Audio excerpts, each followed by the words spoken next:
Okay, welcome to another Tuesday night lecture. We're great to have with us Steve Golf 3 Zulu Papa Sierra.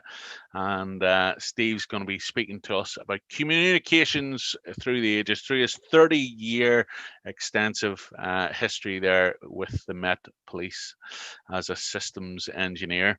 So if you're joining us for the first time at the lecture in here on Zoom, you're more than welcome. I don't know, we're represented by many different Raynet groups and radio clubs throughout the UK. If you're watching on our YouTube, great.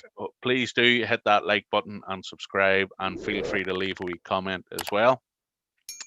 You can catch us, the Mid Ulster Amateur Radio Club, Tuesday night lecture series every second and fourth Tuesday of the month. If you'd like to be added to our mailing channel, please do send me an email. You can find our details on our website, muarc.com. We can get you added onto our mailing list to hear about all the other Tuesday night lectures that happen. This started off as a bit of a gathering for the local club here, the Mid Ulster, back in March, and we've just continued it going. So why not enjoy the hobby in many different forms as we battle through this lockdown. So without further ado, Steve, if you can unmute yourself there, maybe say hello and give us a wee bit of introduction, and then it'll be completely over to you.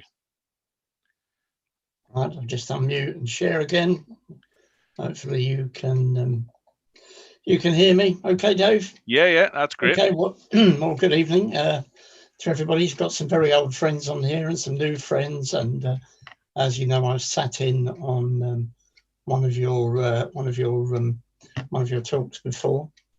So just a bit about me before we get started. I'm G3ZPS. One of the youngest G3s. I got my G3 call when I was 16 in 1970, and then the G3s ran out not long after me. So if you speak to a G3 who's younger than me, then there are a few, but not that many. My background, I was trained by the MOD. I became a test equipment engineer with a good friend who's on this call in the 70s into the early 80s when I joined the Met. I'm going to canter through quite a bit of history here, and it's a bit of fun, just for a bit of light-hearted with a bit of technical near the end. Mainly about the police, a little bit about London, because this talk was originally written around London, and a little bit about the fire and an ambulance. So before we get going, okay, right, just quickly then, 1978, this gentleman here playing this guitar, some of you might recognise, was stopped in this very vehicle, SVM 113K, my old Triumph GT6, using this radio. Some of you might remember it. It's an FT227, using it on 2 meters. And I was stopped by one of these gentlemen, and I was in South London. I can't remember why they stopped me. They probably thought I was a CBer. They stopped me and said, "What are you doing?" I said, I'm using the ham radio. And they said, "Well, is that CB?" And I said, "No, it's not." And I had my license. And they said, "Who are you talking to?" And I said, "Well, I'm talking to somebody in North London." And they were incredulous, said, "North London? We can't speak to anybody just down the road." Absolutely stunned. I was speaking from South London to North London, about 30 miles away. They could not believe it. A little was I to know what effect that would have on my working life a few years later. But before we get going about this public safety communications lark, just have a little bit of a think about crime and punishment in the old days. Well, up till about 1750, sheriffs, magistrates, when watchmen existed everywhere throughout the UK and Ireland, there was local initiatives. Most of the time, the general public were required to carry out their own private prosecutions and bring ne'er-do-wells to the attentions of magistrates. A writer at the time said there were probably only 2 outcomes of going to see a magistrate for some crimes, and that was you either got off or you went to the gallows. There were rewards, obviously, for some high-profile criminals like highwaymen, but there was quite a lot of corruption. You could frame your neighbour, and it might be very difficult for him or her to get off. So, but it worked. Crime generally through the 17th and 18th century, the early part was pretty low. Small amounts of money, food, and property. That isn't to say that property theft wasn't dealt with very harshly. It was, but violent crimes are actually in the minority of cases. Crime started to go up in the 1700s, and writers at the time said it was because of the poor and the underclass. Of course, one of the reasons crime started to rise was the advent of the Industrial Revolution, when the population moved to cities. Obviously, that's where crime started to rise very, very quickly.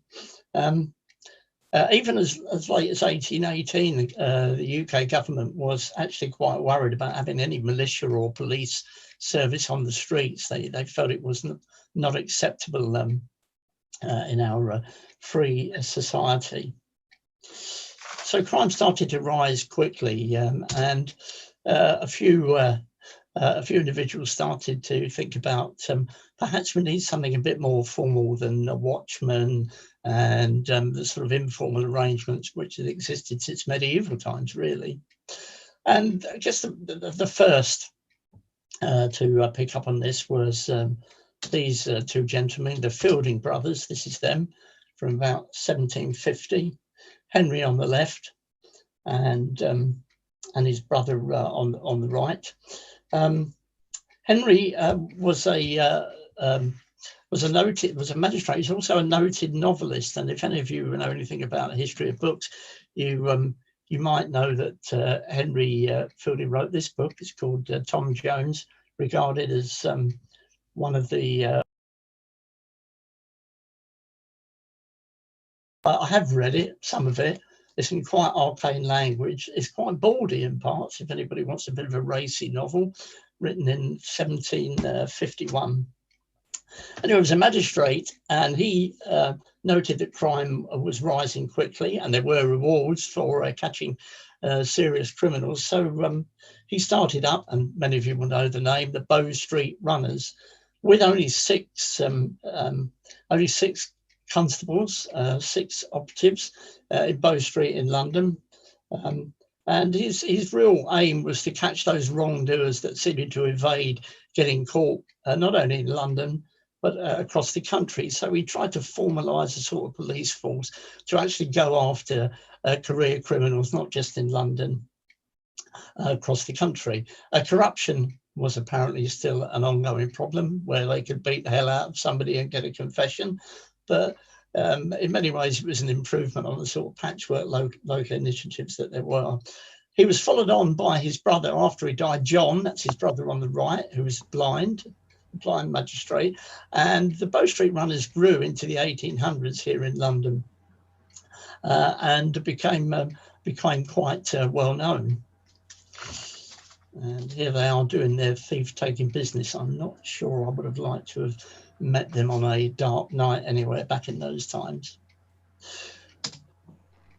The old bill actually, well, did they start up? Well, the popular belief, and it's partly true, is that the old bill started up with this gentleman, Robert Peel. I guess these days we'd probably call him a conservative social reformer. He was a prime minister and Home Secretary.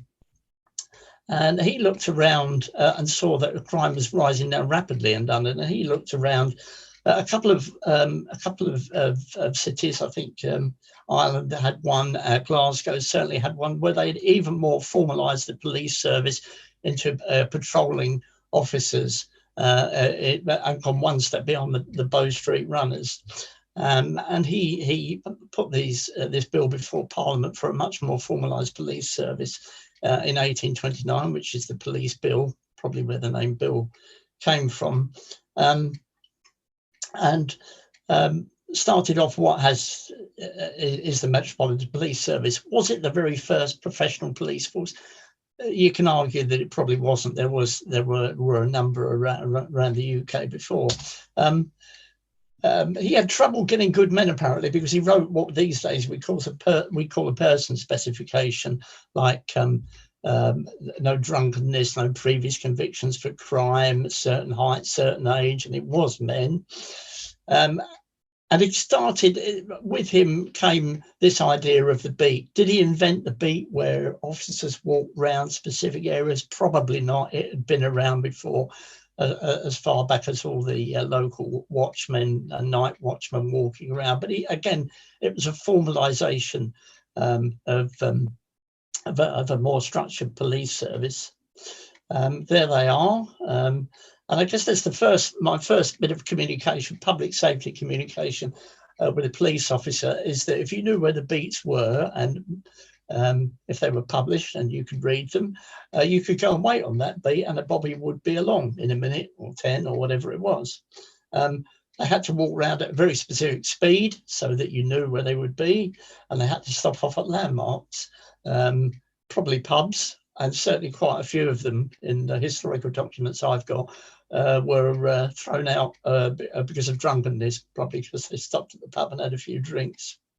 Londoners didn't like them. I don't know about other cities, but Londoners didn't like them at all. Now they had a police service. Doesn't look particularly military, does it? But they had them on the streets of London. And Londoners have been getting away with murder, probably literally for years, so they did not like. But they certainly did not have a good press when they started up, but we're on the way to a police service, the model of which was copied around the world. And all the heavyweight top hats there, yeah, apparently those top hats were heavyweight because the idea was that if they needed to get up a bit higher, look over a fence, they could stand on them. This was one of the earliest pictures I can find anywhere of any police service. I think this is Liverpool. I've spoken a couple of times of this presentation in the Liverpool Merseyside area. It might be Glasgow, I'm not sure, but wow, would you want to be stopped by one of those? I can't remember it. I think it was Liverpool. I'm trying to find the earliest photograph of a police officer, and that's about the earliest I could find. So we come on to the first personal communicator, really. And again, I normally ask when I give this to people in public what they think the first personal communicator was. Well, from my point of view in this country, it was the rattle. There it is. I have tried to get one as a prop for some years and not been able to. You can buy the cheap football rattles off of eBay and shops that kids have. These are heavyweight. I have picked one up. There was one in the Black Museum at New Scotland Yard, which is sadly not there anymore, I don't think. And quite a heavyweight bit of kit, heavyweight wooden. The idea was that you'd use it, makes a racket, literally, and you'd use it. And if you did use it, you had to report it to your commanding officer when you got back to your station, to your superior officer, because in the words of some at the time, the public could be alarmed. So you certainly use it in case of seeing a fire, and the idea was that an officer on the beat, your beat, another part of your beat or an adjacent beat would come to your aid. Don't damage it, don't lose it, because if you do, you'll have to pay. And I have some documentary evidence here that if the truncheon was knocked out of an officer's hand or he dropped it for some reason, you can guess what happened. He'd hit somebody with that, and it's not a lightweight bit of wood. So they were issued by their hundreds and hundreds, certainly in the Met, which is where my documentation comes from. And it was called Springing the Rattle. They're the German watchmen in 1808. So it wasn't a London-centric idea. It was just a cheap wooden device that made noise that attracted attention. So it's all well and good. We've got our first personal communication device, and we've got our first method of getting in contact with our police service by standing on the beat. All very good. It took a while, but of course, you probably guessed what the next personal communications device was. The next emergency service communicator was, and you don't need me to tell you. Of course, it was the whistle. So the Met actually let out a tender for a number of companies to produce something, a noisy, something that would make a noise which was better than the rattle. I'm sure they had the whistle in mind. And a man called Hudson came along with his company. There they are on the right. And one of the things the Met did, apparently, was to do a communication survey, something of which I'm very, very familiar, to find out how far it would go. Again, I normally ask, but I'll tell you, the rattle was apparently 700 yards, the whistle over 1,000 yards. In fact, some say up to a mile, 1,700 yards. But I'm sure London was a quieter place back then in 1883. So the whistle, the Hudson whistle, and here is one. This is actually a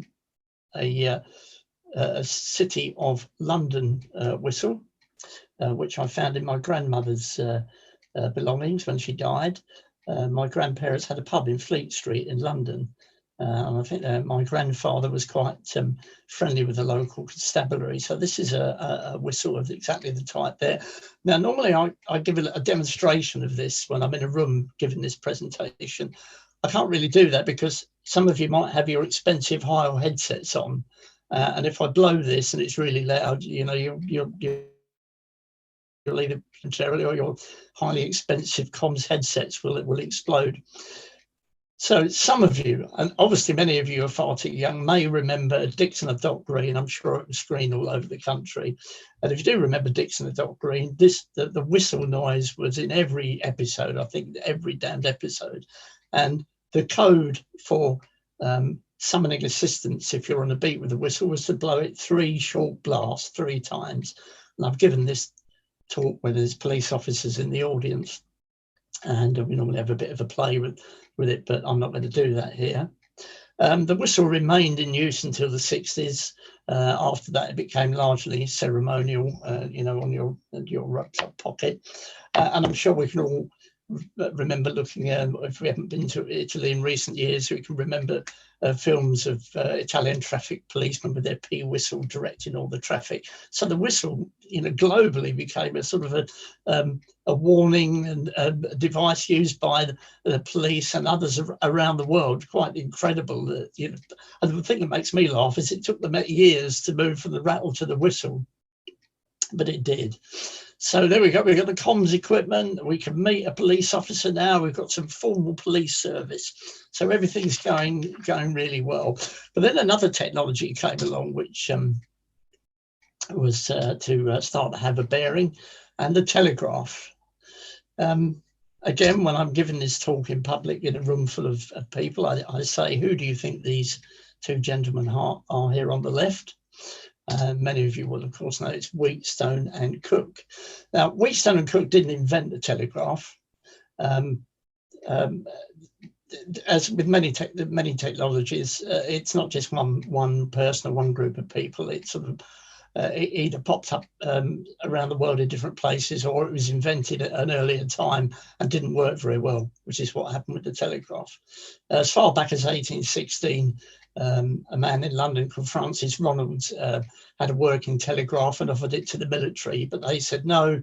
The semaphore from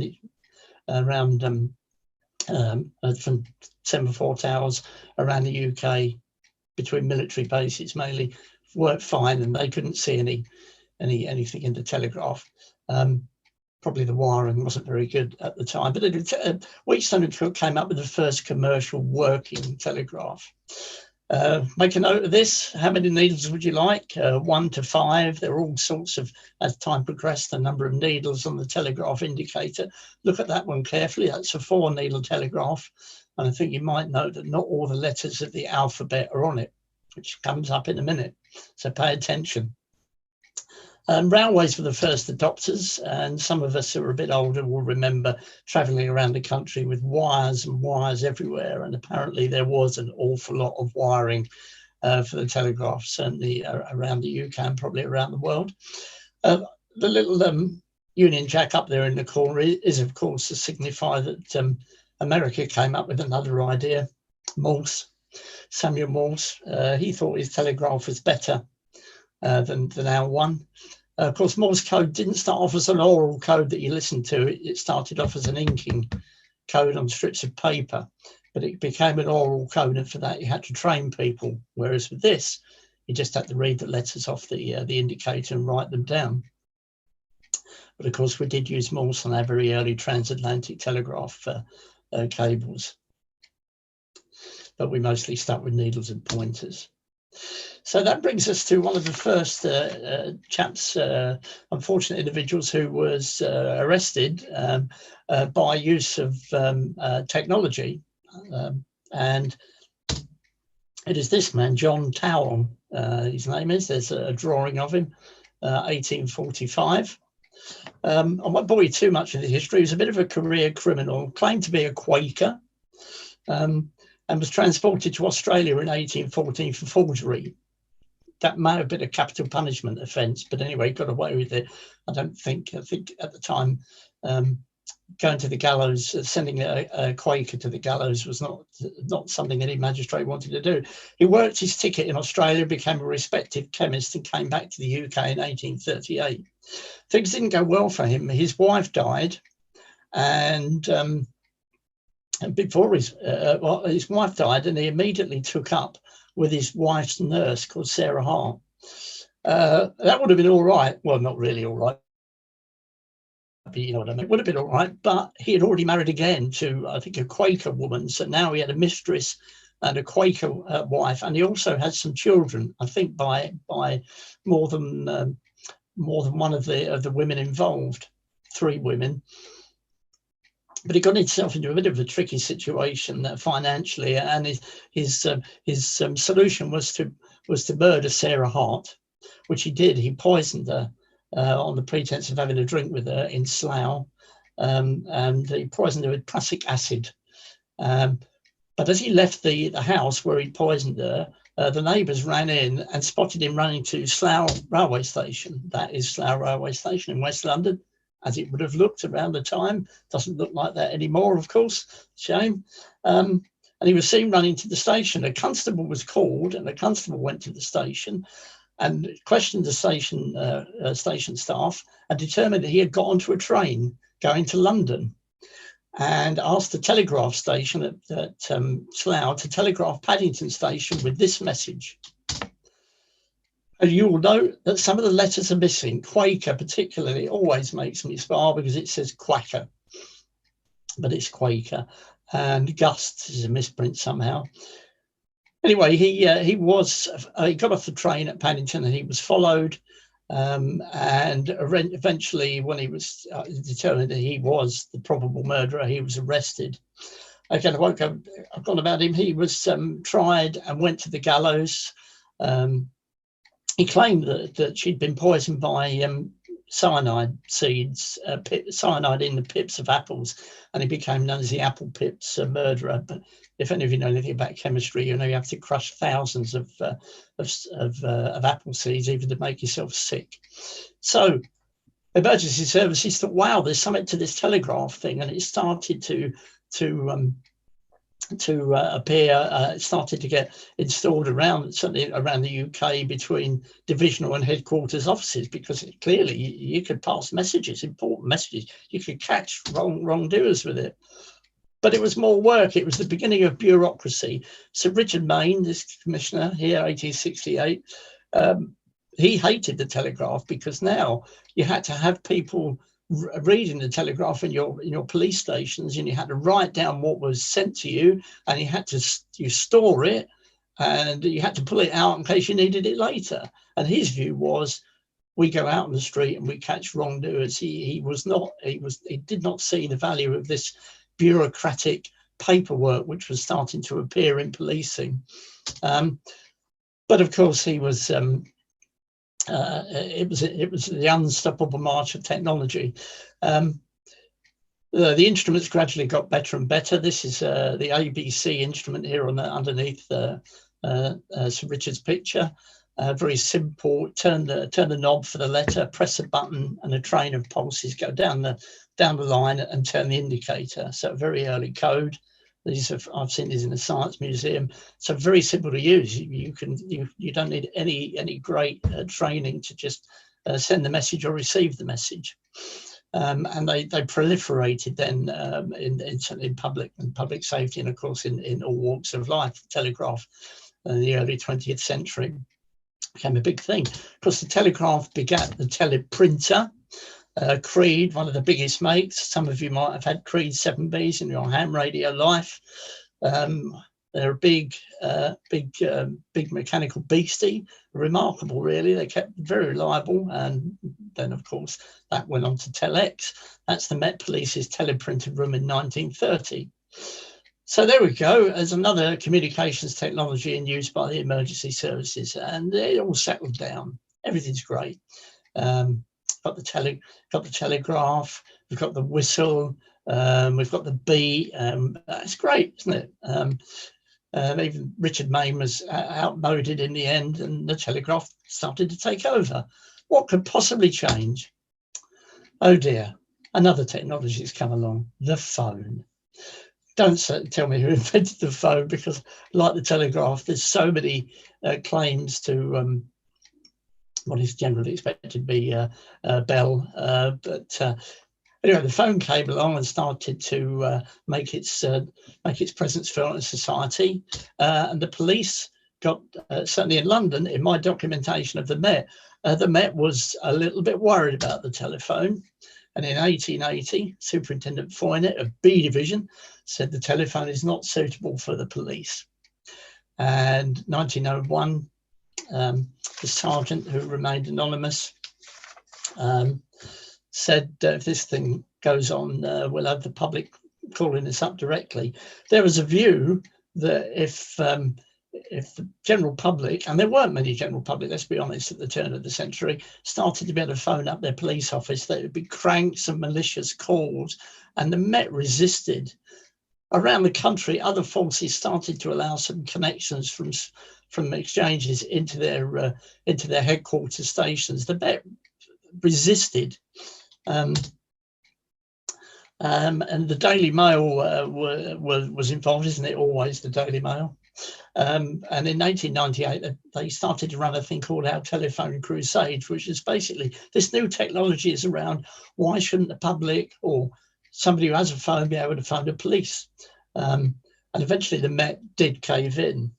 What some of us perhaps don't realise, up until the Second World War, there wasn't a GPO as such. There was more than one operator, certainly in London. The post office eventually had a monopoly, but in London there was also the National Telephone Company. The post office became dominant, and of course then became the General Post Office. So pretty much by 1914, the outbreak of the First World War, most police forces around the country and probably around the world had connections between them, and the emergence of telephones for the public to call them. And Mr. Foynet, I wonder whatever happened to him, or Sergeant Anon. I have these written down in historical documents. So the telephone eventually started to take over, as of course we knew it would. One of the areas it took over initially was, why couldn't you have a box on the officer's beat that he, and it was he at the time, why couldn't you have a box on the officer's beat that he could stop off at and make telephone calls from? He could phone back to his divisional station. They put a light on the top. And then if the light lit, he knew that there might be information for him, so he could open the door and pick up the telephone. He could go in there perhaps and sit down and write notes. There was not a universal view early on in the 20th century that the public would be able to use these boxes. Some did, some didn't. And there were all sorts of crackpot ideas for how these things could be installed on lampposts and in walls and in little boxes. I think this is Glasgow. It's particularly ornate. So yeah, flashing light report in. Gas lamps apparently early on before they went to electricity, so it's self-lighting.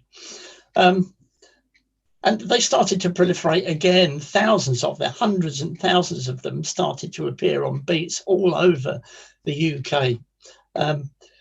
This one will be familiar to just about everybody who's ever watched Doctor Who on the television, I guess. And the Met settled on this design, not only in the Met but elsewhere.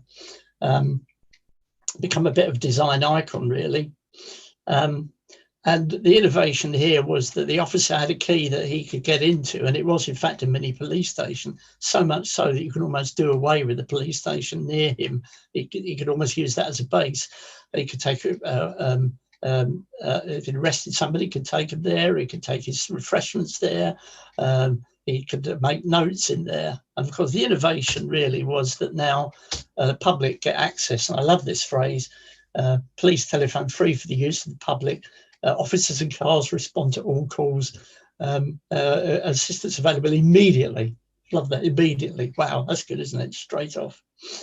These things remained in use into the 60s, and I certainly remember as a kid that they were around in the London area.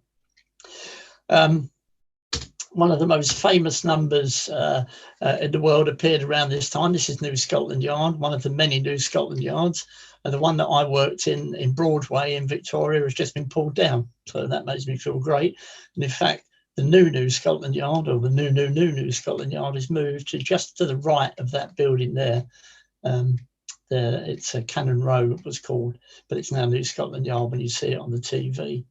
One of the numbers that appeared was this one, Whitehall 1212, and it became a globally famous number, New Scotland Yard 1212.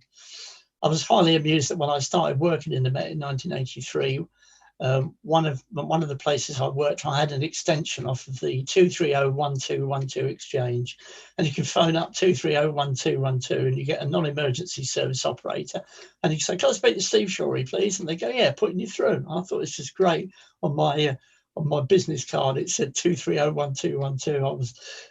I was at an age when that was just so amusing to me that I'd actually have a number off of that.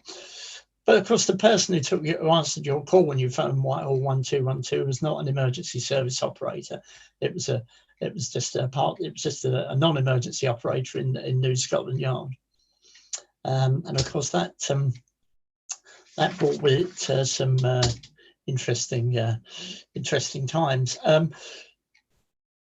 1935, 5 people died in this terrible fire. It was quite a grisly press cutting there in Wimpole Street in London. The difficulty was that Whitehall 1212 and any other number that anybody had for a local police service, a police divisional police station in the area, the exchanges all blocked, and they were not able to get to the fire service, which again was interconnected, but not on there's no emergency service number. And by the time the fire brigade arrived, 5 people had died, and there was a public outcry in the papers that how could this happen in the United Kingdom? How could such a terrible thing happen in London? And the government convened a working group. Took about 2 years to come up with a solution for an emergency service number, and of course that became, as we all know, Love 999. Why is it 999? Well, it couldn't be 111 apparently, because line faults would accidentally trigger it, and there were other numbers considered. The general view that I can find is that coin-operated telephone boxes, the 9 could be made a free call, like 0 for the operator, so 3 9s, and there you go. It says do not insert coins. So 999 went live in 1937. The first week it took 1,300 calls. Then the number of 999 calls rapidly increased. And again, I normally say to people, what do you think happened in 1985-86 to make a step change in emergency service calls? And of course, most people get it. It's the mobile phone. Now, early on, the mobile phone early on, I think it was we were not, I was in the Met at the time, we were not clear the impact it would have on the emergency services. And there were 2 things that started to happen. The first was that people would accidentally call 999 because there's on the buttons. And the second thing is they'd call on their bright and shiny mobile phone to say, "I've seen an accident." But they wouldn't know where they were because, they were driving about or stopped. And then somebody else who saw the same accident would call up and said, "I've seen an accident." And the emergency service operator would think, is that 1 accident or 2? So the mobile phone became a bit of a problem. And in my time in the Met, of course, soon slide covers protected to some extent making an emergency call, but didn't stop them entirely. And the second thing is that every fixed phone in the country had a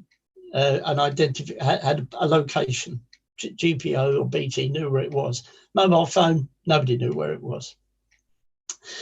Anyway, we grappled with these with the mobile operators and gradually worked through solutions. Now, modern mobile phones, I've got a whole range of location features in which they will pass to the mobile service emergency operator, which can then be passed on to the emergency services. AML, automatic mobile location, and it will try Wi-Fi, GPS, cell phone sectoring to try and find out where your mobile phone is. But of course, it hasn't stopped the rocketing number of mobile phone calls which go to the emergency services. And in my time in the Met, the number has gone up and up and up and up. So it's just that's who mainly gets the calls. There, about 41% go to the ambulance, 52% to the police, only 6% to the fire, and 1% to the Coast Guard. Of course, we just numbers globally. 911 for the US. Apparently, I'm not sure if there's anybody from the US on this call. Apparently, the US didn't fully roll out 911 until the 60s or the 70s. And apparently, Africa's still got loads of different numbers. And of course, we should all know these numbers, especially in these difficult times: 111, 112, 101, and 999. So, I guess you know what's coming next. If you're paying attention, I hope you are paying attention. I can see some of you. I know when you pop out to the loo, you know. So from the police and the emergency services point of view, quite a few technologies now have appeared at the beginning of the 20th century. What else? What else could come along? Yes, I guess you all know what it is. But the radio, something we all, or many of us know and love. Dawn of police radio. That's MP at the top in Morse, because the Met's call sign is M2 MP, which I thought about trying to get as a club call sign. It's probably not available from Ofcom. So the Met started to experiment in radio in the 20s. Marconi was dead keen. There were portable radios in the First World War, some flying as well, basic valves. Some of you will know valve. And the Met started experiments in the 20s, sometimes only one-way communication outbound from New Scotland Yard to the vehicle. With these big, so not truly mobile radio, but vehicle radio with these big look like bedsteads, don't they? It looks exactly like a bedstead on a vehicle. One of the areas where the Met was quite keen on using them was the tremendous traffic congestion at the Derby. And these pictures are supposedly the Derby in 1924. Roads aren't what they are now, and apparently the great and good with their motor vehicles clogged up all the streets around Epsom and South London, and the Met thought, this is an idea. We can direct traffic and get past information. They quickly discovered, the Met discovered anyway, that AM was useless in the frequencies they were using. And the reason it was useless, before we get to that, this is the frequencies they were using. So in the 20s, the Met were in 265 meters and 730 meters, so what we call medium wave, and there's 2LO in the middle, 1926. And you probably get the idea that trying to use AM in these frequencies in the 20s, can you imagine the racket of all those vehicles, those trolley buses, those trams, those contactors, those lift motors in an urban area? The racket must have been in a poor quality AM receiver. It's not like your modern ham radio. It must have been appalling. And they quickly reverted to CW, Morse code. This brought its own difficulty in that the Met tried to train older people, retired officers, to become Morse operators, and they started to have problems. They couldn't do it, not as well as they wanted. And some of the documentation I've got indicates that in discussion with the military, who were using Morse code a lot, the military pointed out that you can't train older people quickly to be proficient at Morse code. And their view was, and I've got it written down here, you need to be under 25. I learned Morse code when I was at school. So you can learn it, of course. Loads of older hams learn it, but to be proficient at 25 or 30 words a minute, plain language, is tough, very tough. So the army or the military did lend the Met. Now, in other more quieter parts of the country, AM was probably workable. But here we are in medium wave and not. The Met Police they moved a long way. They went to just outside top band, 140 to 145 meters, 2.2 megs in the 30s. And here's a cutting. Oh, this is before I get to the cutting, this is the radio cars they used. They didn't want to advertise once they started to use radios properly. They wanted fabric roofed vehicles so that the aerial could be right around the roof, because we're talking about low frequencies here. And they wanted to hide the operator in the back, so you didn't know it was a wireless car if you were a crook when it turned up. So the operator was hidden in the back. And they used Lagondas, so only the best for the Met in the motor vehicles. This clip is quite interesting from Shortwave Magazine, issue 1. And there it says, this is about top band. Scotland Yard still transmits solely on Morse, so it's not much good hoping to hear them. So in 1937, just before the Second World War, Scotland Yard still using Morse code in medium wave, or sorry, top band. It's unbelievable now to think about it, but there it goes. I was pleased that I found that. So this is beginning to be, this is a sort of start of proper command and control. You could pick up the telephone, you can get printed messages on your teleprinter, you can take telephone calls from the public, and you can start to join it all together, and you can dispatch units over radio. So it's the beginning of a sort of formalized command and control structure and bureaucracy, it must be said.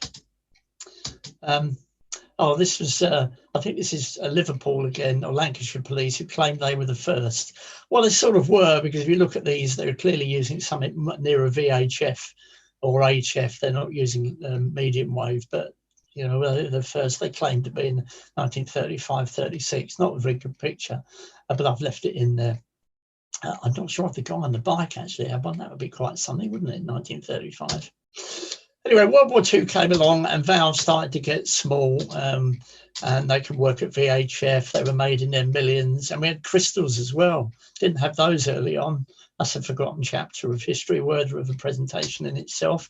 This is the EF50, the valve that ran the Second World War, supposedly, made by Philips and made in the UK for radar. We were able to extricate personnel from Eindhoven in Holland before it was overrun. And produce those valves here. And that's not really for this presentation. And of course, just after that, another device appeared, the transistor. This is the very first one in the world, 1946-47. And one of the questions I've asked on a few of these presentations, and I will ask you at the end, is if there was one transistor in 1946, early 47, how many are there now in the world? Oh, I never think about that. Answers on a postcard. The number is quite large, and you can use FETs, of course. I think that's what's in every microchip. So there you go. So we came out of the Second World War, and it was mobile radio. No more of that nasty medium wave, VHF and UHF, AM and FM. And so now we can start to really put police and fire and ambulance radios in vehicles. Motorola are pretty quick off the mark with their big AM and FM sets. In the US, here they are on their highway patrol vehicles. One of the things that amused me is that I know from talking to older radio hams around in the 50s that they could listen to American police and other fire units because they were operating just above 10 meters when the MUF was really high. And I didn't realize it, but this guy who was on my talk last year, K6NCX, on exactly this talk you're listening to me now, reminded me, and here's a bit of paper that shows it, there's still, we were using 42 megahertz in California last year, and he was in law enforcement comms like me. So there you've got the top 42.08 megahertz. Redwood City, so that's California. So the Americans, you know, started to use it after the war and in the 50s, still using it last year. Of course, it's gradually disappearing. So we started to use it in this country, FM and AM, wide area coverage. Really, it was a vehicle mobile radio for emergency services. We used police, FM and AM, as did the fire and ambulance. Pyre, of course, quick off the mark straight after the war. And some of these bits of kit found their way into radio hams of the 60s and 70s. I still know people who use them now. The Pi Vanguard, boot mount with its little control panel, the Pi Cambridge, like an iconic bit of kit for me, the Pie of Westminster, and many other names like Hudson, Cossa, Marconi. You can think of more. There are a whole range of them, many destined for ham shacks. So the whole idea now was big base station covering your area of operation, your county or your city, more than one channel. You can dispatch police in and the other services in a vehicle, big radio, a big base station, and the Met were in that position as well. That's all very good. But as the population increased and police increased, mobile radio was all well and good. But into the 60s, the Bobby, as they were affectionately known, the Bobby on the beat, could be walking, could be on a bike, could be on a moped, could be in a vehicle, a little Morris Minor like that. Didn't have any communication. If you went to Mrs. Smith's or Mr. and Mrs. Smith's after the burglar had left, didn't need to dispatch a 999 radio car. When he'd finished taking all the notes about the burglar and calling the scenes of crime, he'd asked Mrs. Smith if he could use her phone back to the station. If she said no, he'd have to either drive back or use a call box. Had no other comms. If you look at this picture from London in the 60s, this is outside the Grosvenor Square American Embassy, you'll notice that there's nobody with a radio. The only way you can control these officers and tell them what to do is to shout at them. Basically, there's no other way of doing it. So there was a whole section of policing that had absolutely no communications whatsoever, and in general. Local policing, which wasn't the emergency response for something life-threatening or big robbery or something taking place, you sent a secondary unit around. They had no comms. All sorts of crackpot ideas came up, and you will laugh, but that's the way it was. Of transportables held around your shoulder and backpack-mounted radios to try and get some sort of personal communication. A number of different radios appeared. The Pi pocket phone, some of you might know, early on it was a transmitter and receiver. One in each ear was the joke. And then it was put into one unit. These were used by counties, the Bernadette portable. Motorola HT600 started to appear into the 70s with the base stations again, but this was a secondary level response to sending a vehicle, 999 response vehicle round. The Met, my bunch, we quite like these. Still no personal radio with a remote speaker microphone, which I haven't got here. I liberated this one when I left the Met. All well and good, but the Met's documentation, which I haven't got for other counties. I did go to the RUC, which is now the PSNI, in the late 70s. And I think they were using Motorola Sabre radios encryption for obvious reasons. But in the late 60s, the Met decided on these. And what it would do, it would put a talk-through repeater in every borough of London, 30 boroughs, 30 talk-through systems, one for every division, approximately. And they put a little, just like your ham radio FM repeater. They put these, and they put some extra channels in to deal with those disorder events like the one in the picture. But the trouble was, it didn't have many frequencies from the Home Office, so they just reused the frequencies all over London. And if any of you know anything about coverage at VHF, and you'll know that London's not very big, 30 miles across, so all they did was interfere with each other. But the view was it didn't matter because it wasn't life-saving. You'd only use it occasionally. They're completely forgetting that as London grew, it got busy and big, and events, and every event that an officer went to, he or she wanted a radio. So quickly the system started to become unworkable. And when I joined them, it was still like this, and it was not in a good way. So into the 80s, just to move on a bit, into the 80s, a couple of other things happened before we move on to the more modern technology. The first thing was that Walk 79 gave you your walk bands. I guess most of you know that. And one of the outcomes of the Walk 79 conference was that you had to we had to move our mobile comms out of 100 megs. Now, if any of you, and I don't know what it's like in Northern Ireland, whether you had police comms and fire and ambulance comms that were above 100 megs, but that wasn't a broadcast band here at the time. And EBU, the European Broadcasting Union, wanted it to harmonise across Europe. So I used to listen to the police from the 60s on an FM radio. But the idea was you must move them out of that part of the band. And that it gave the Met a problem because we had 3,500 vehicles to change out. As well as that, we had this terrible situation where some of our divisional radios, personal radios, were used up to 5 times on the same frequency. So the racket, the interference between them was appalling. They hid the interference by putting a subaudible tone, what you call CTCSS now. That didn't really help much. It just meant that the radio didn't work when officers wanted it to. And when I joined the Met, things were in a pretty bad way.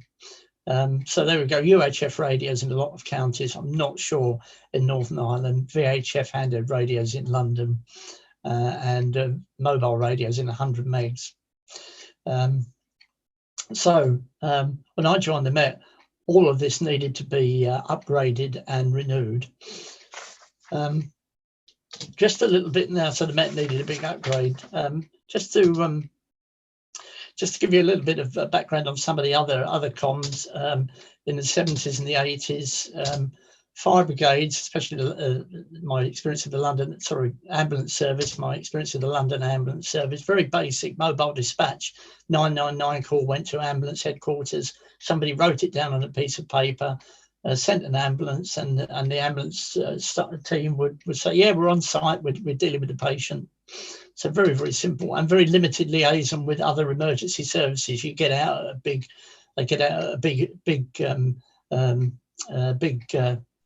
incident and go and talk to the police and the fire. Be no better than that. A fire brigade, very basic mobile data dispatch, just very basic fax printout. In the early part of the 70s, it was just voice. Set to set once they got out, so they communicate with their division or with their fire officer, and they're in the building with the breathing apparatus. Nothing particularly complicated, and limited liaison with other emergency services. Fire officer would go and sit in a mobile control room with the police and the ambulance. Very, very basic, very little comms liaison. He might share a radio, but nothing much beyond that. Into the 70s and the 80s, all of the emergency services started to look at when they were deploying all their units, but perhaps they could computerize some of it. That is, they could take the calls, they could write the incidents down and pass it around and store it and keep track rather than on bits of paper. Begin to computerize it. The Met started to do that, called computer-aided dispatch in the late 70s and the early 80s, and we were pretty successful at it. Sadly, the London ambulance were not so successful. They fell behind in the 80s, late 70s, the 80s. The government wanted them to improve their response times and meet targets, and they decided that they should computerize everything, and they were just a little bit too ambitious, and it all went horribly wrong for them in 1992. And here we have it. October 26, 1992 was not a red letter day for the London Ambulance Service. The software that they'd chosen was flawed. It was poorly written. The procurement went wrong. The project management was inadequate. The software they chose had, I think it was 85 bugs at the time it went live.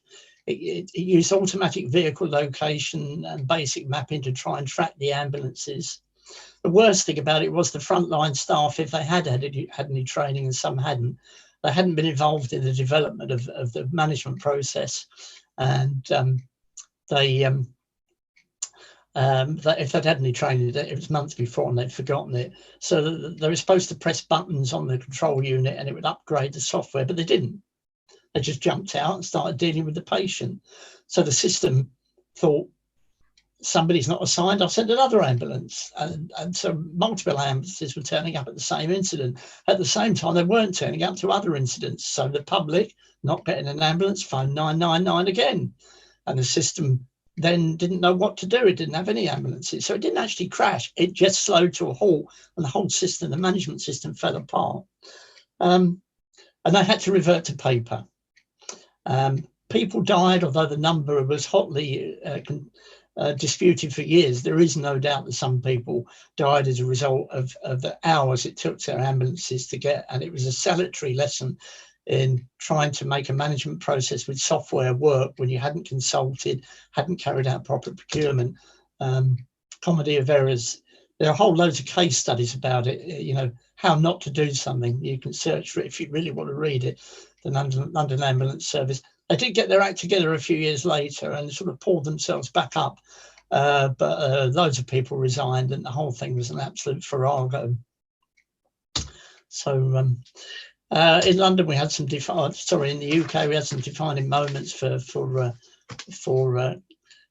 communications. It's a Hillsborough inquiry, 1989, pointed out, the Lord Justice Taylor report pointed out that inter-service emergency service communications was non-existent, and the police could not control any part of their communications. Every officer had a radio, but so did the control room. So there was absolute breakdown in communication, and the only way around it was a recommendation that every sports ground would have a permanent and properly controlled radio system for police and other emergency services in the room when there was matches on. And I was involved in the refit of loads of London sports ground. The King's Cross Fire, 1987, 31 people died, and the big criticism there was interoperability between the emergency services. Not that good when they were above ground. They went below ground, British Transport Police as well. It was bits of paper and runners, not satisfactory. So just a couple of, if you bear with me, a couple of things about the Met. The Met was in such a state when I got there that I was luckily to work with some great people who would listen to me and let me work with the team and let me do some clever things, which I was very proud of doing. One of the things we did, if we were going to ever replace anything, we needed to work with contractors. We ought to understand properly where coverage goes. And in the 80s, of course, that meant using the early phases of computer modelling. I don't know how the Met let me do it, but they let me buy a computer mapping system and the software. And I worked with academia and the mobile phone industry, who are now using it to plan mobile phone infrastructure. The Met also let me buy vehicles and build calibrated survey receivers in them, so that I could, with teams, I could have people driving around to determine actually how much coverage does a radio need to get R5 communications in different environments. So so what actual field strength do they require? And at the time we worked in 500 by 500 meter squares. Now we weren't going to do all the work to replace everything, but the idea was if we let a contract, we'd be the intelligent customer. So we'd know as much as a contractor, if not more. And my work was very well reviewed by some universities, which was great, and I was very, very proud of that. The other thing that we did that had never been done before, we decided to work out, I don't know why I did it really. This is Mr. Erlang, the patron saint of traffic flow, which some of you will know. There is some formulas involved. I'll ask questions at the end. But one of the things I started to work on with my team was who's communicating in this police service from and where? What are they communicating? Nobody had ever done this before with a load of basic radio systems to try and break down who communicates where at what time. If you've got a single repeater network, you might have multiple user groups on it. Some of them are going to wait to make a call. It's called queuing. So we sat down, and for the whole of the Met, we started to work out all of these things: how many channels, how many messages, where were officers, what was the peak, low, when were the busiest periods. Some of it's not rocket science: pub chucking out time, weekend, sports events, Notting Hill Carnival, New Year's Eve celebrations, you know, the sort of thing. But to actually begin to mathematically quantify it in a way that we could actually improve the whole, the way systems work, if we were going to replace them, had never been done before. I went to the US twice, and they just thought, what the hell is this bloke on about? They just stuck aerials up, and just got on with it. They didn't really, and when systems got overloaded, they just dealt with it. Not something that I wanted to do. So anyway, but by 1995, the Met, I sorted out with teams of, we sorted out the Met Police. We replaced all the grotty handheld radios with an 85-site UHF network with 20,000 of these, trunk network supplied by Motorola. And we'd improved Met's comms immeasurably. We owned it, we looked after it, it belonged to us. We replaced all the vehicle radios with new VHF radios by the end of 1989. We had to keep basically the same structure. It was too early to change them completely as well, but we moved them all out of P-band, your broadcast band, up to high band VHF. Took 3,500 vehicles. You don't do that overnight. So the Met had now had some of the finest comms that it had ever had, and it was chuffed to bits, and I did very well out of it. But the world doesn't stay still, does it? For the rest of the country, UK, finally in 1999, the Home Office got its act together with this thing called Airwave, based on Tetra technology, which is used to be called Trans-European Trunk Radio and then Terrestrial Trunk Radio. Airwave's the name of the company. The Home Office let the contract, and it covers the whole of the UK. It's a 4-slot FDMA system, but with TDMA system, but with multiple frequencies. So it's a bit of a mix of TDMA and FDMA. And these days, it's got 600 sharers, 300,000 users. Of course, now finally, the emergency service can interoperate if they have shared talk groups. It's a bit like DMR that hams have, but not much. Although I think the fire service still use DMR, are using DMR for their fireground comms. It meets the basic needs: push to talk group call. I push, everybody in my group hears within a few hundred milliseconds. It's pretty slow for modern data rates. It's getting old. It is old now, over 20 years. And the government, for a while now, thought it's a bit expensive. So before we get to what replace it, there were a couple of other things that tested the Tetra to the absolute limit. I was in a taxi on the day after 6 July 2005, letting a very big contract and going from New Scotland Yard to near Russell Square to Holborn for a contract meeting.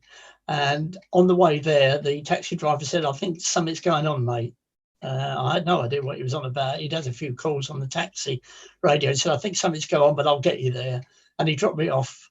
This is the day after 6/7. And of course, this is what happened. And I was just round the corner from the Russell Square bus bomb. So the whole world changed for me on that day.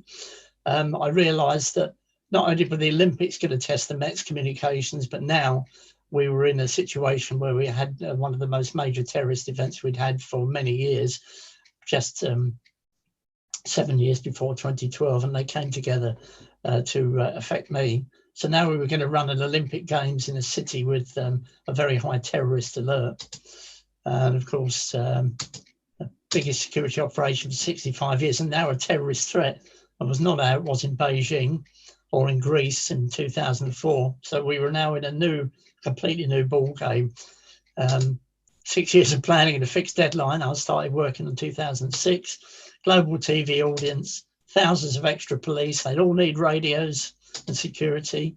20 venues in London. These are the London venues. Every venue with public safety, police, fire, ambulance, or IT, which had to be plumbed in. Every venue with proper airwave coverage.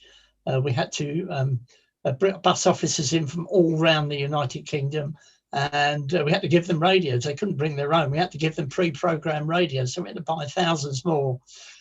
We had to go and work through with the old Erlang stuff again, how much of an upgrade we'd need across each venue, and come up with a model and ask Airwave how much would it cost, and it cost 30 million.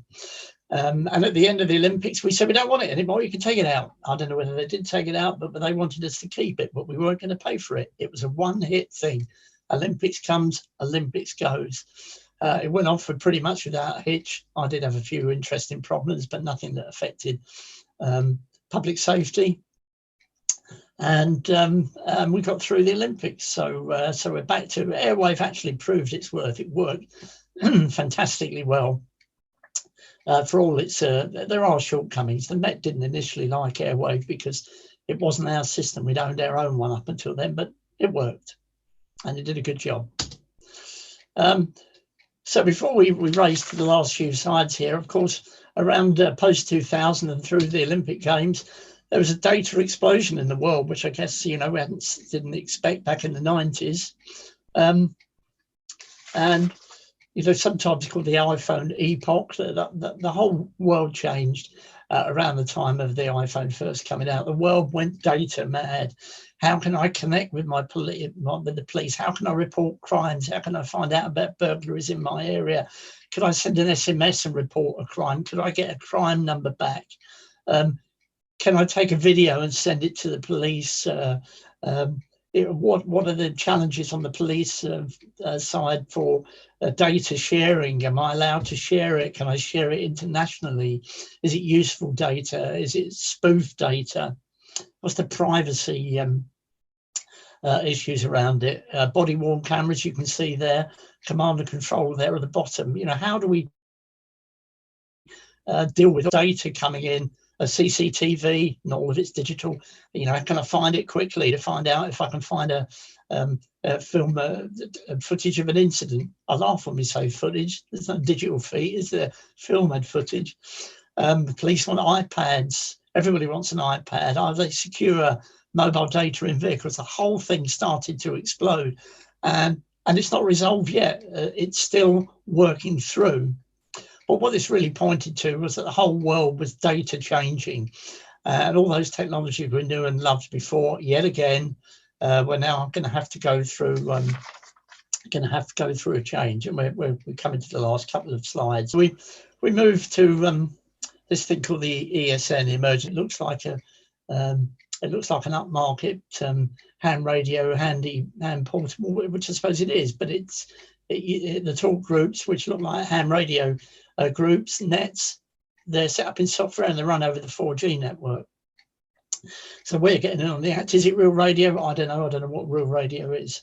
But that's it. I hope you've enjoyed it. I'm happy to take questions at the end.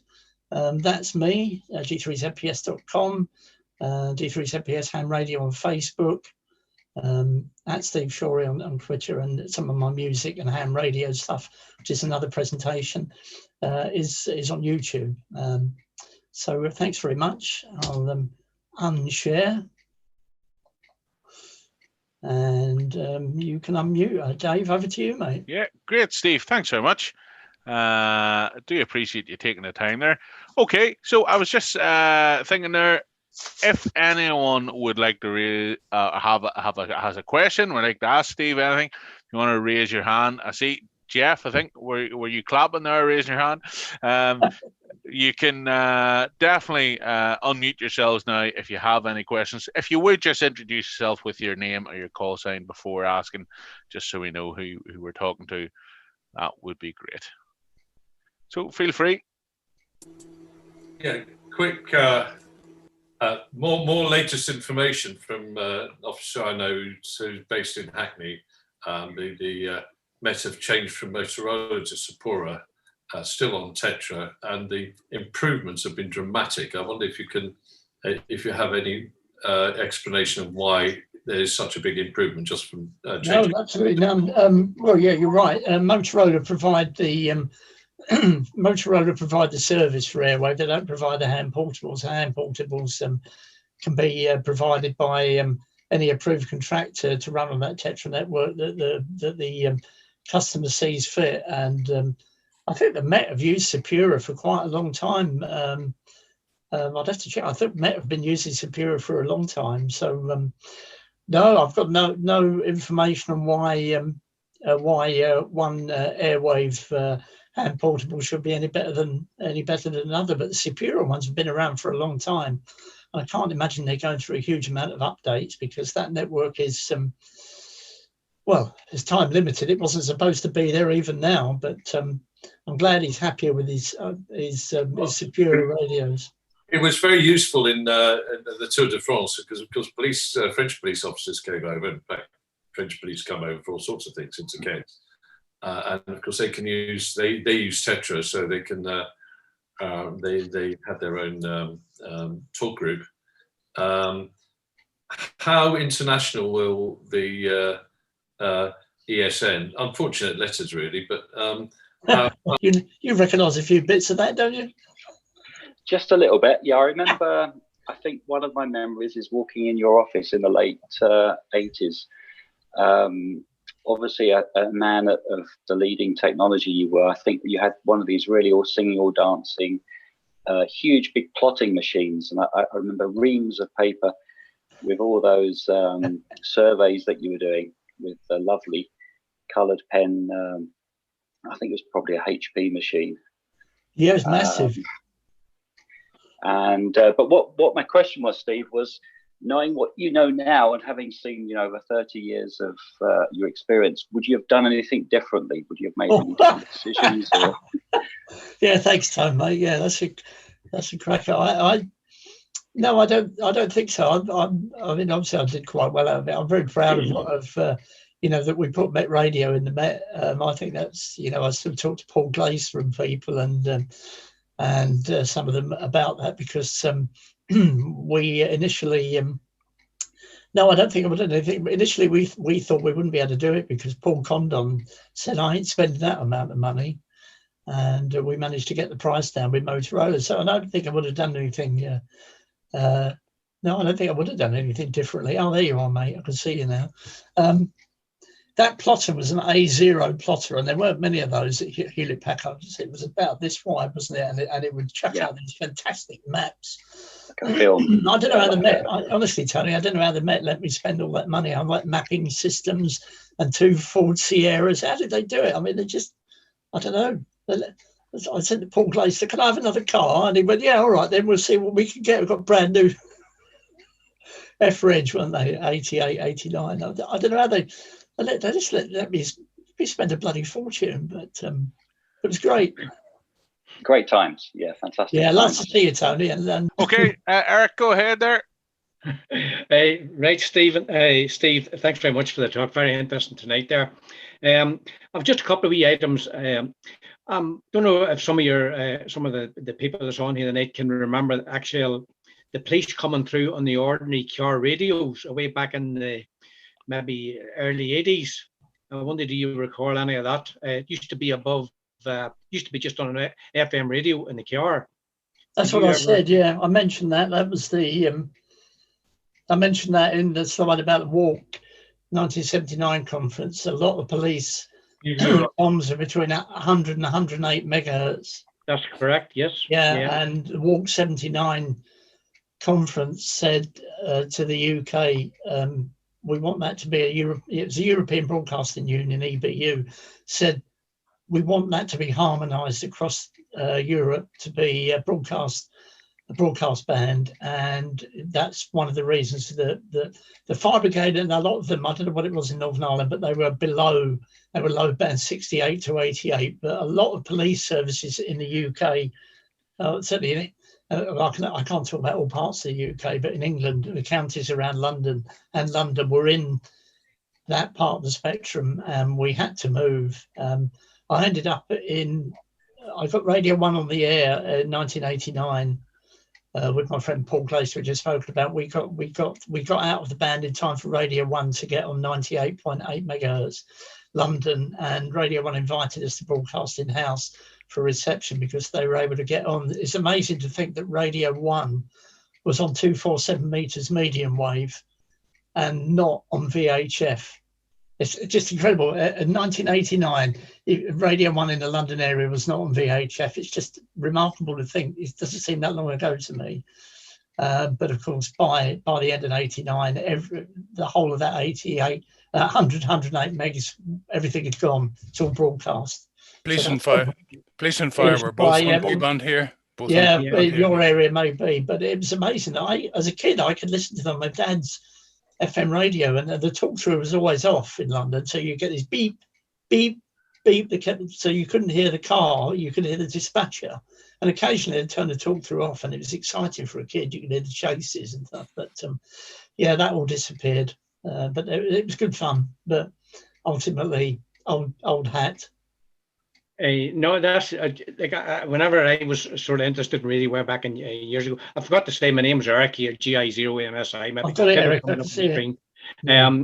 But I used to find it very interesting that we could actually listen to the police.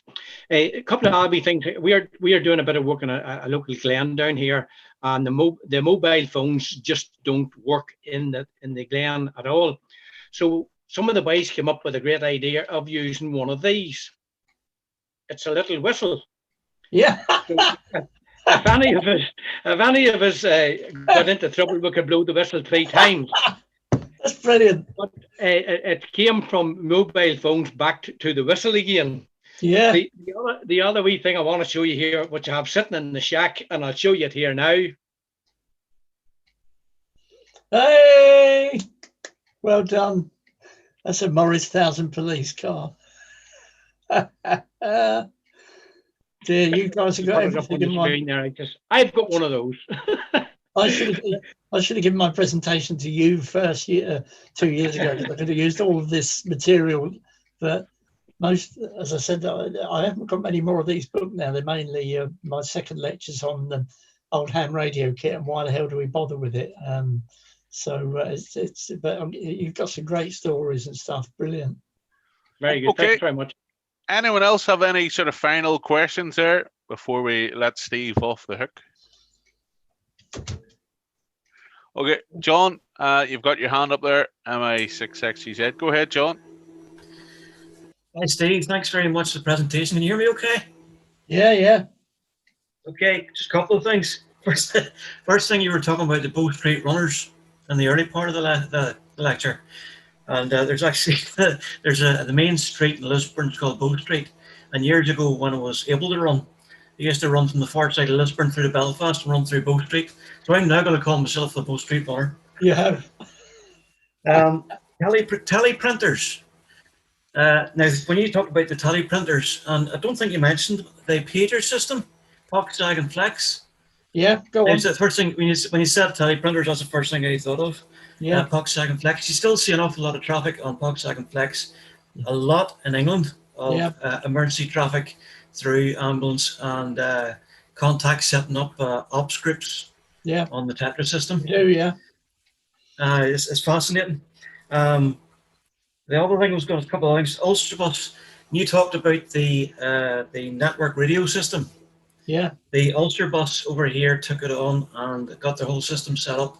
And the day after that, O2 crashed, and they lost all their communications. Yeah. They lost all their communications all over the place. I thought that would make you laugh. It did. Also on the Tetra system, I don't know if you're aware, but you can. I'm assuming it's legal because it's been there for a long time. On the RTL SDR software, you can actually download the Tetra reader. Yeah, I know you can. I can't do the lock channels, but it does the Tetra clear. No, I know it does. But also you can get all the information on the tower you listen to, plus all the neighbouring towers that's connected to. Yeah, no, I know you. I've got an RTL dot. There's an RTL dot right there. Yes, I'm aware of that. Sadly, that's what I don't know if you can see out there. That's I'll get from the face and sit there. That's what I use. Yeah. Sadly, for every there's a counter to every technology. So I don't know. So it took them a long time to hack it. There was a lot of conferences on YouTube. They haven't hacked the TEA encryption as well, though, have they? No, they haven't. No. They've hacked the. Sorry, go ahead. It's only in clear that they can listen to, isn't it? Yeah. But they've also hacked the DMR coded side as well. Yeah. They have it now. Actually, have you ever heard of a program called OpenEar? Yeah. It's that now is up and running with the full encryption for DMR. You have to buy the license to use it off the guy that wrote it, but it is available there, which is quite scary when you think about it. It is, but Steve, listen, thanks very much for a great evening there, and we do appreciate you taking the time there to bring us this presentation, and we thank you for joining us this evening. again, it's been fantastic going through the history and everything else, and obviously striking a few memories of people that stretch that far back and everything else. So we do thank you very much. You can catch this lecture on our YouTube channel. If you are on YouTube, search MUARC Media, where it will appear. And thank you again, everyone, for joining us this evening. So, cheers, Dave. Steve, thanks very much. It's been great. Well, it's been brilliant. I've had 3 very old friends, John there, John McCulloch, and Tony Winters. They're 3 people I've worked with over 40 years. So to have them on this call, unlike any of the other calls, is just absolutely fabulous. So thanks very much for letting so many visitors in, Dave and team. And I'll catch up with you. Yeah, sounds great. Thanks very much, Steve. Cheers all.